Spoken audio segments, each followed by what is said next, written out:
Bonjour à tous et bienvenue dans Mont Blanc Live pour fêter aujourd'hui un anniversaire. Alors ce n'est pas une personne mais plutôt une unité d'élite du secours en montagne qui est à l'honneur aujourd'hui dans Mont Blanc Live puisque cette unité fête ses 60 ans. Alors à mes côtés pour souffler ses bougies pour ses 60 ans, Chloé qui justement a du souffle puisqu'elle a suivi embarquer ses secouristes hors normes. Bonjour Chloé. Alors oui, mais là ça soufflait mort, c'est pas moi qui soufflais, c'est plutôt les pales de l'hélicoptère. C'est plutôt l'hélico. Greg qui aurait pu nous suggérer un gâteau glacé et pourquoi pas. Pourquoi pas, passion glace. Passion glace pour aujourd'hui pour Greg. Et puis Cédric, qu'on on va retrouver dans le téléphérique. Cédric qui ne sera pas le cuisinier des 60 ans, mais qui s'est quand même offert une petite virée en montagne. Oui, je suis allé chercher de l'oxalis, je vais tout vous dire tout à l'heure. Alors je le disais, 60 ans pour ces secouristes, je parle du PGHM, peloton de gendarmerie de haute montagne. Le peloton de gendarmerie de haute montagne a donc 60 ans, et également le CNISAG a 30 ans. Le CNISAG c'est le Centre National d'Instruction au Ski et à l'Alpinisme de la Gendarmerie. Donc une année de festivités pour les gendarmes secouristes. Le 31 mai, les festivités sont programmées en présence du ministre de l'Intérieur Gérard Collomb. Il sera à Chamonix pour l'occasion.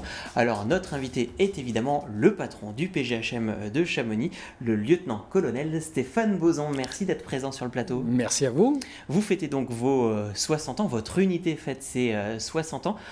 Comment est-ce que finalement tout a démarré en 1958 ? Alors 1958, ce sont les pouvoirs publics qui ont décidé de mettre sur le devant de la scène du secours en montagne la gendarmerie nationale et la police nationale, consécutivement à cette triste affaire Vincent et Henri qui s'est déroulée entre l'hiver 56 et l'hiver 57, où deux jeunes alpinistes ont erré en voulant gravir l'éperon de la Brinve et sont morts de froid, d'épuisement, avec ce que l'on connaît et ces images saisissantes de Paris Match de l'époque qui les montraient agonisants sur le grand plateau dans les faces nord du Mont Blanc.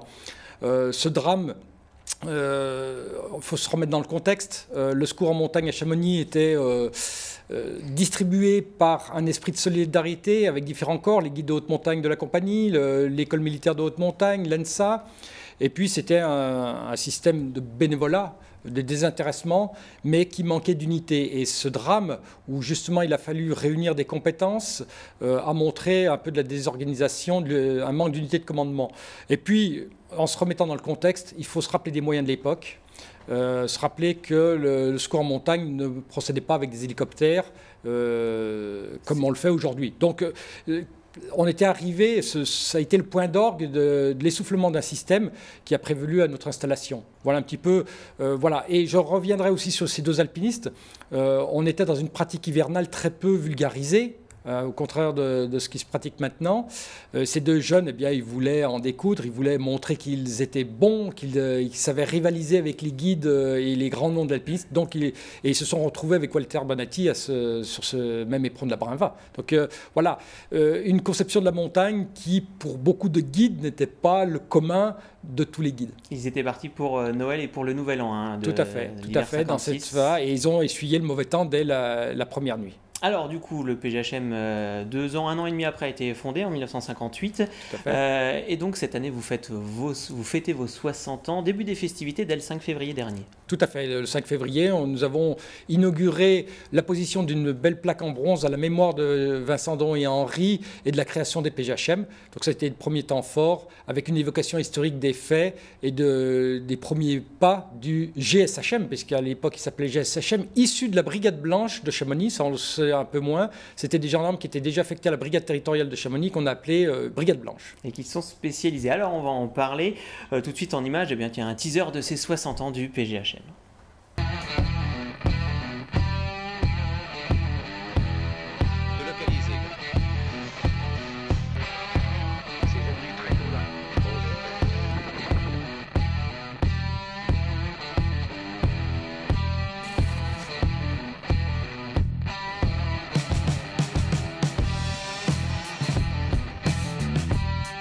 Voilà ce qu'est le PGHM, peloton de gendarmerie de haute montagne. Alors pour vos 60 ans, le ministre de l'Intérieur, Gérard Collomb, est attendu à Chamonix. Tout à fait. Donc, jeudi 31 mai, nous avons l'honneur de recevoir le ministre de l'Intérieur, notre ministre de tutelle, ainsi que le directeur de la Gendarmerie nationale, qui vient pour l'occasion. Très succinctement, le jeudi 31 mai, 10h, une cérémonie militaire qui va marquer ce 60e anniversaire, avec la présence des troupes du PGHM, du CNISAG, que vous évoquiez, le centre d'instruction. Voilà, une démonstration héliportée sur le site des Gaillans vers 10h45, et puis discours du ministre dans les salons du Majestic.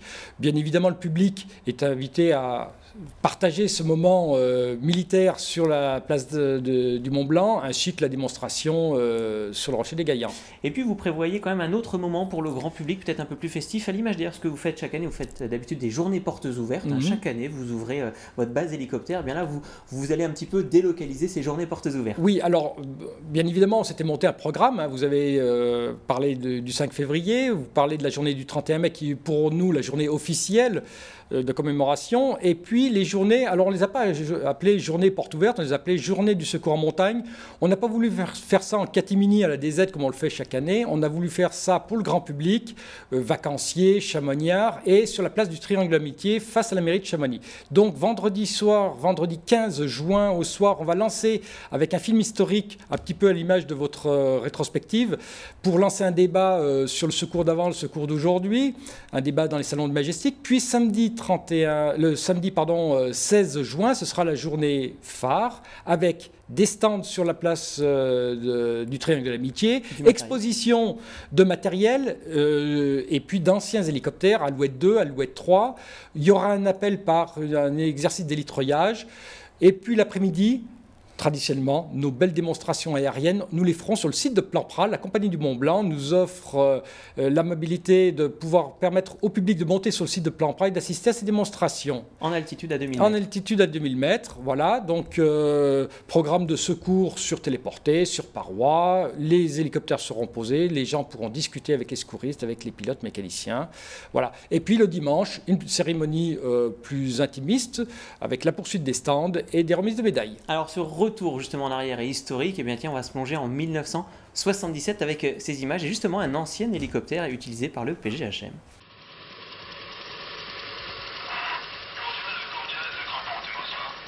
« 11h. Le peloton de gendarmerie de haute montagne de Chamonix reçoit un appel. Une nouvelle avalanche est signalée.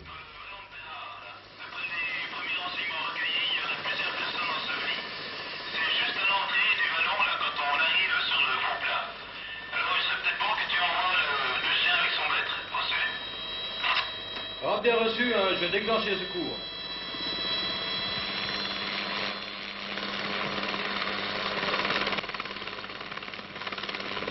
« 11h30. L'hélicoptère a localisé l'avalanche à 1500 mètres d'altitude sur le col du Monté.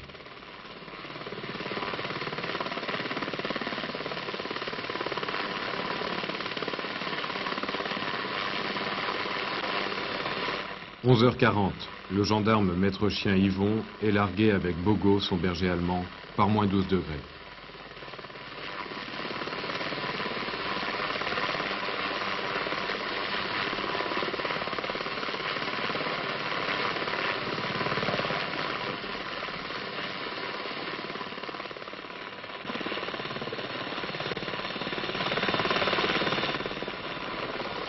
« 11h45. Tandis que Bogo, qui fait partie des 30 chiens d'avalanche de la gendarmerie, recherche la victime, les équipes de secours sont déposées sur le col du Monté. Petit retour historique avec donc l'Alouette 3. Aujourd'hui, le PGHM, c'est combien d'unités en France? Vous avez combien de sites? Eh bien, on est parti avec le PGHM de Chamonix, puis le PGHM de Briançon et de Grenoble qui ont été créés concomitamment à celui de Chamonix. Et aujourd'hui, on en est à 21 PGHM. Juste pour la petite histoire, nous avons 2 PGHM en Corse et un PGHM à La Réunion. Voilà. Et nous couvrons donc l'ensemble de l'arc alpin, tous les massifs montagneux, Pyrénées et les massifs anciens, Vosges, Jura, Massif central. Eh bien, justement, restons en montagne. Cédric, une découverte de plantes d'altitude, une petite cueillette du jour au détour d'un sentier. Cédric. Retrouvez Saveur avec les 41 magasins Carrefour et Carrefour Market du groupe Provencia, la référence régionale. Oui, c'est de l'oxalis. Regardez comme elle est belle.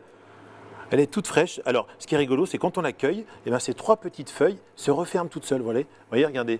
Donc ça, Alors moi, cet oxalis, je vais en faire un jus vert. Et justement, pour ce jus vert, je vais tout de suite la faire blanchir. Regardez, je la prends comme ça délicatement et je vais la mettre dans l'eau frémissante. Et là, je vais la cuire quelque part, blanchir, on appelle ça. Regardez, hop, tout de suite, elle blanchit. Et là, je vais rester comme ça à peu près 1 minute. Ensuite, je vais la monter avec un petit peu de beurre frais.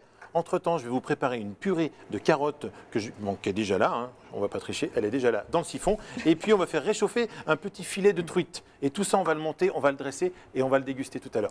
L'oxalis, hein, c'est une des plantes préférées d'un des chefs de Haute-Savoie? Oui, c'est la plante de Jean Sulpice de l'auberge du Père-Bise à Talloires.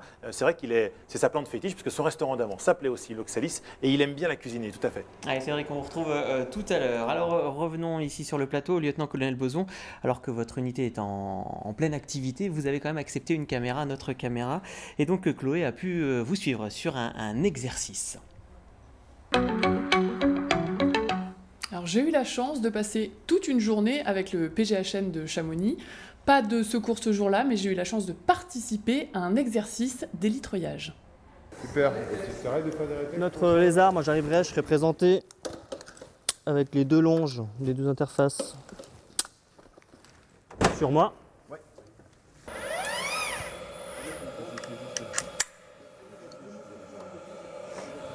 Là je vais rallonger légèrement. Adjust. Adjust. Arrivé au patin, je ferai un test radio avec toi, qu'on soit sûr. Notre objectif il est assez clair. Je vais me vacher à tel relais. Là pour toi, tu vas me mettre en tension.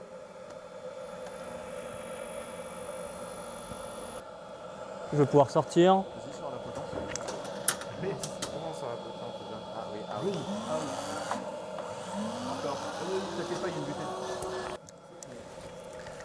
Là, je vais continuer à descendre, me mettre en tension, je vais me régler. Hop. Là, je vais être accroché et je vais tout de suite dire accrocher les arts à la radio.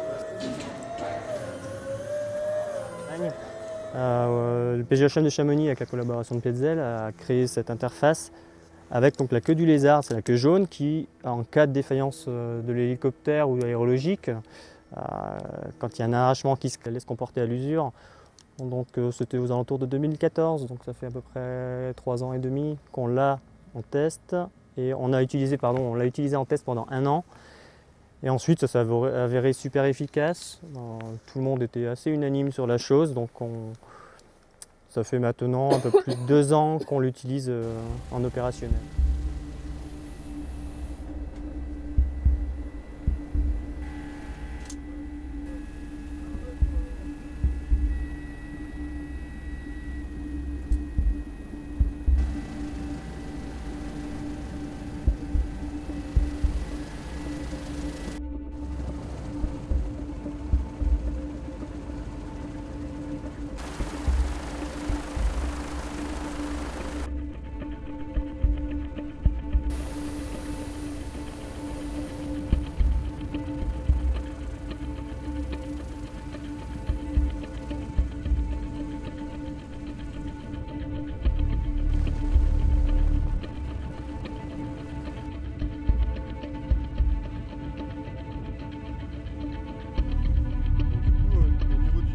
C'est un dispositif qu'on appelle le lézard, donc qui permet de treuiller des secouristes sur des parois raides, sur des relais raides.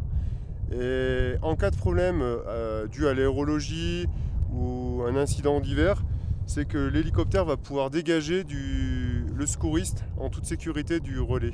C'est-à-dire qu'il va embarquer le secouriste avec lui et on va se retrouver avec un petit bout de cordelette comme ça qui va rester sur le relais. C'est pour ça qu'on l'appelle le lézard, c'est-à-dire que cette partie va partir et le secouriste sera toujours accroché à la machine. Ce qui fait qu'on a l'hélicoptère qui va déposer le secouriste vraiment en sécurité sur la paroi et pouvoir partir à tout moment en cas de problème.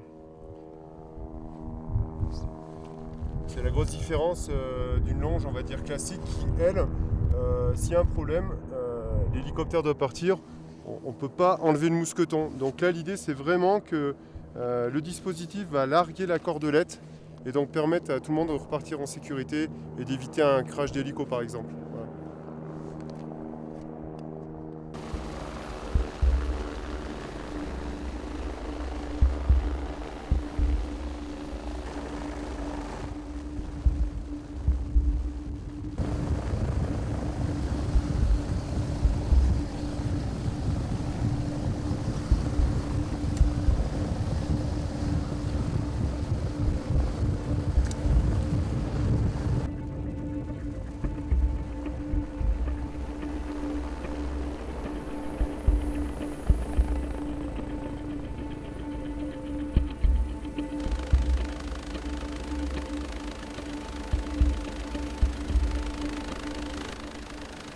Alors, comme nous l'avons vu dans ce reportage, les hommes testaient l'interface Petzl-Lézard. Est-ce que c'est en général comme ça que ça se passe? Vous parlez de vos souhaits, de vos besoins aux fabricants, et ils fabriquent quelque chose pour vous, ils le développent, et ensuite vous le testez sur le terrain? Alors depuis 1958, on n'a pas arrêté d'innover. Nos anciens ont innové certaines perches. Je me souviens du traîneau polyvalent de la gendarmerie, du treuil valise, récemment de la perche Franco-Garda développée avec TSL et en partenariat avec les Italiens, du Secours Alpin Valdôtain. Et là, le lézard. Le lézard, vous avez bien compris, ça répondait à une problématique. On accrochait à un moment donné avec l'ancien système, on accrochait l'hélicoptère à la paroi. Donc on pouvait aller au crash aérien. Donc on a réfléchi comment sécuriser tout ça avec la queue du lézard. Le lézard, quand il se défait de quelque chose, il perd sa queue. Eh bien voilà, on voulait un système mécanique qui puisse larguer le secouriste avec l'hélicoptère ou s'accrocher à la paroi sans qu'il y ait de risque d'accrochage et de l'accident aérien. Donc ça a mis bien 8 années à germer en collaboration avec Petzl. Il y a eu plusieurs protos et puis on est arrivé au produit final. Comment ça se passait avant? Il me semble que le mécanicien de bord était parfois obligé de couper le câble du treuil. Alors c'est arrivé malheureusement quelquefois. Autrement, il s'est produit que l'on a arraché de la paroi 2-3 personnes sans que le pilote de l'hélico s'en aperçoive, ou carrément arracher des relais, des mousquetons ont cédé justement dans cette phase très critique, ces secondes où le secouriste, selon l'ancienne méthode, s'accrochait à la paroi. Donc on solidarisait le secouriste, le relais de la montagne et l'hélicoptère. Donc d'où la naissance du lézard. Alors on l'a vu dans ce reportage, beaucoup de travail, de courage, mais aussi beaucoup de matériel. Alors le matin en arrivant, quand on prend notre permanence à des bois, avec mes camarades, on va faire le point sur le matériel de secourisme pur. Donc on a un sac PS, un sac de premier secours. Et sur nos sacs, en gros, d'attelles d'immobilisation, d'évacuation, on a plein de matériel pour le secours. Il faut qu'on soit sûr, quand on part en mission, qu'on dispose de tout le matériel, qu'il soit propre, qu'il soit prêt à être utilisé, et qu'on ne perde pas de temps lors de l'alerte à partir rapidement en secours, c'est tout. Donc là, on a notre sac premier secours. Donc ce matin, j'ai déjà effectué tout le check. On regarde qu'on possède bien l'oxygène, que le défibrillateur possède bien sa batterie, qu'on ait des patchs pour enfants adultes. On a des petits kits de pansement qui soient au complet, que les appareils pour les constantes, il y ait également des piles qui soient fonctionnelles. Ça, on a notre petit sac secours qui est prêt à partir. Beaucoup de matériel, un sac secours prêt à partir. Vous êtes combien au PGHM de Chamonix et comment ça s'organise? Vous partez tous en opération? Comment ça se passe? Non, alors au PGHM de Chamonix, nous sommes 44.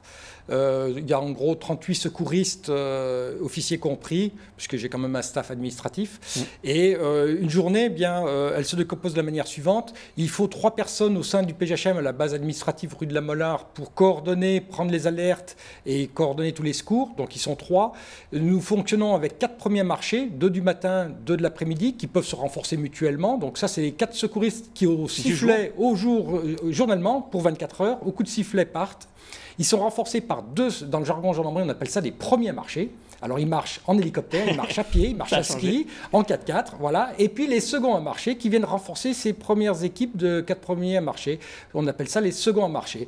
Donc ça fait 6 personnels injectables au coup de sifflet pour une opération de secours. Là, sur cet effectif, on peut injecter tous les personnels qui ne sont pas en vacances ou en repos, physiologique ou repos hebdomadaire. On injecte les gens qui sont à l'entraînement dans le massif du Mont-Blanc. Et puis sur mes ordres, selon la dangerosité du massif, notamment les situations nivologiques délicates, je bloque des entraînements sur des secteurs géographiques très proches de l'unité. Très proche de l'unité, voilà, ça permet que ces personnels soient vite opérationnels. Au coup de sifflet, comme on dit. Au coup de sifflet, d'accord. Allez, au coup de sifflet, on retrouve Cédric dans le téléphérique et ses plantes de montagne, l'oxalis. Justement, regardez, j'ai bien mixé l'oxalis. Vous voyez, ce petit jus vert là. Je vais pouvoir dresser l'assiette devant vous. On va en mettre un petit peu par là, comme ça. Une petite goutte ici, encore un petit peu là. Ensuite, là, j'ai ma petite purée de carottes, donc j'ai fait au siphon. Allez, hop, une petite goutte.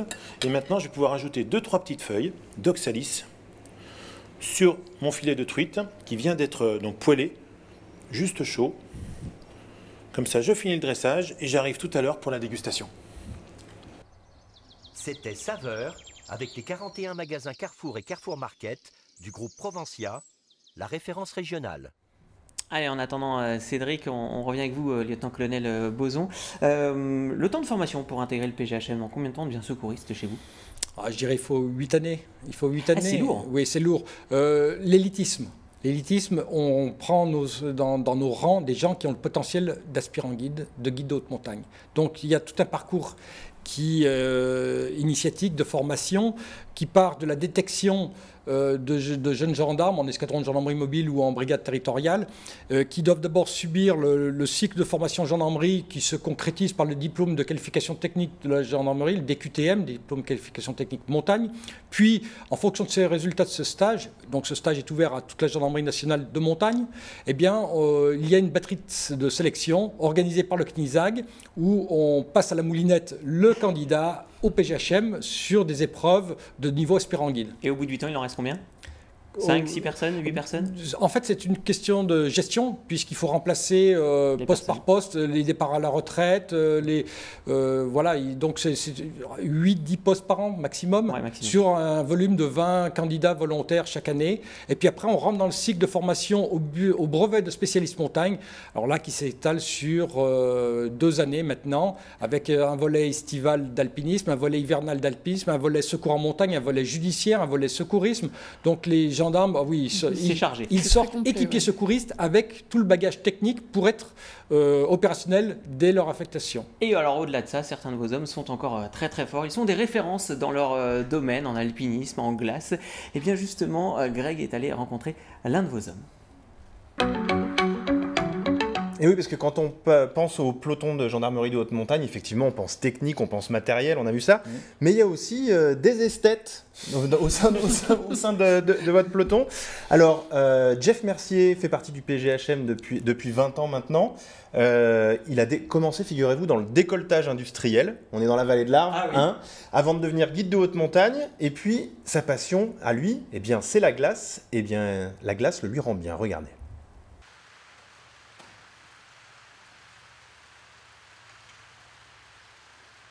Alors aujourd'hui, on se trouve sur la mer de glace, vraiment sur le front, sur l'endroit le plus bas de la mer de glace.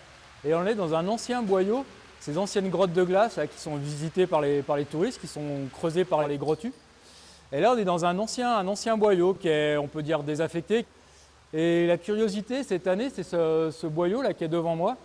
Un grand boyau qui doit faire 7-8 mètres de diamètre, sur une trentaine de mètres, avec un dévers qui est comme un plafond là, qui fait entre 50 degrés et presque à l'horizontale, presque une grappe à l'horizontale, et qui a été creusé naturellement. Et moi, je viens régulièrement sur la mer de glace, là, comme je travaille à Chamonix tous les étés, tous les hivers, je passe ici. Et cet automne, quand j'ai découvert cette curiosité, si on peut dire, je me suis tout de suite dit ce serait vraiment sympa de venir grimper dans ce boyau. C'est quelque chose que je ne fais pas habituellement, qui ne se fait pas habituellement, parce que sinon on est cloisonné à l'intérieur de l'ancienne grotte, c'est-à-dire on n'est pas très haut du sol, c'est toujours vertical, il n'y a pas trop d'intérêt pour l'escalade, alors qu'avec la formation qu'on a cette année, ça donne quelque chose qui est vraiment exceptionnel à grimper.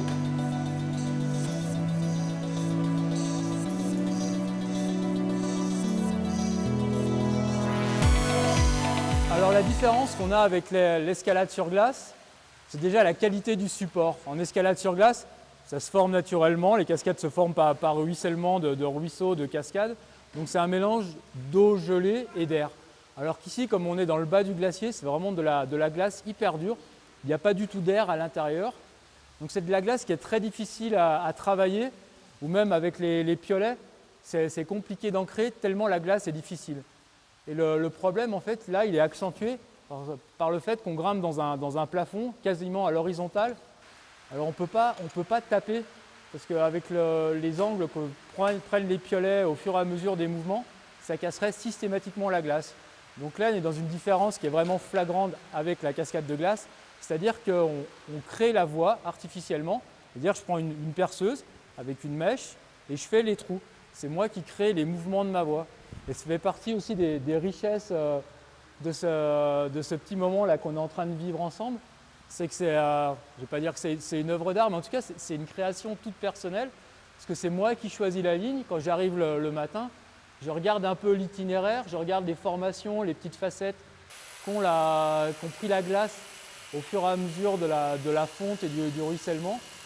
Et je choisis ma ligne dans un premier temps. Et après, je crée les mouvements que j'ai envie de faire, plus ou moins loin, suivant ma forme physique, si je suis plus ou moins joueur, des grands mouvements. Et c'est vraiment quelque chose qui est créatif, qu'on n'a pas en cascade de glace. Ou en cascade de glace, en fait, on suit la ligne de moindre faiblesse, ce qui est un principe toujours en alpinisme de passer où c'est plus facile. Alors que là, on choisit la ligne qu'on veut faire et la difficulté qu'on veut y mettre.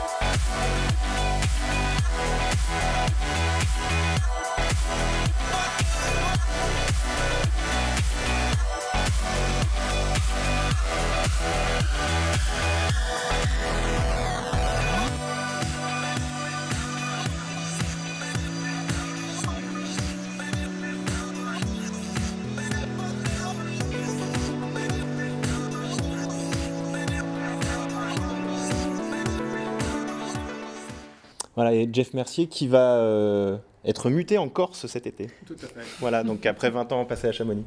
Qui change d'unité. Allez, pendant ce temps-là, on va accueillir Cédric avec son Oxalis, et pas que, puisque l'assiette, ça y est, elle est totalement composée. Cédric, nous vous accueillons. Présentez-nous cette belle assiette. Oui, alors on a un filet de truite, une petite mousse de carotte, du jus d'Oxalis, et puis des petites feuilles d'Oxalis en décoration. Ça a l'air délicieux, hein. On va voir, on va avec déguster. une belle plante de montagne. Vous cuisinez de temps en temps avec des plantes de montagne, c'est sympathique, non? Alors, je ne suis pas un fin cuisinier, mais bon, il y a des références dans les restaurants de Chamonix. Hein, donc voilà, vous appréciez la bonne gastronomie. Merci à vous, lieutenant-colonel Boson. On rappelle les deux dates un petit peu officielles, le 31 mai avec Gérard Collomb qui sera donc à Chamonix, le ministre de l'Intérieur pour les 60 ans du PGHM. Et puis pour le grand public, il y aura vraiment 3 jours de festivités du 15 au 17 juin pour donc voir notamment les anciens hélicoptères sur la place du Triangle de l'Amitié à Chamonix. Merci à vous d'avoir participé à cette émission. Merci à toute l'équipe. On va terminer puisque le PGHM est très connu et a une sacrée notoriété. Tiens, regardez, Rancho, lui aussi, connaît le PGHM de Chamonix. On termine sur cette image. Ciao, ciao. Ah, je pense que c'est un peu raide, hein. Moi, c'est pas un peu raide. Regarde ça.